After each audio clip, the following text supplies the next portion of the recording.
ایو خان ته چا ویل دې جومات کې ولې لمونځ نه کوې دې کې لږ ټایم لګي یار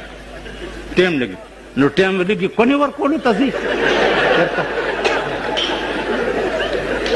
چې په جومات کې ټایم زیات لګي نو ته چېرته ځي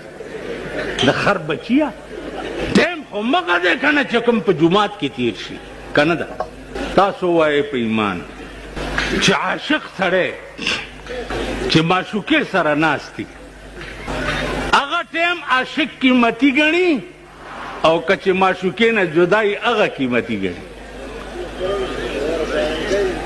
خو تاسو عاشقان نه یې روټي خلاصو په چا مین شوي نه یې که نه مینېدل همیشه په حسن کېږي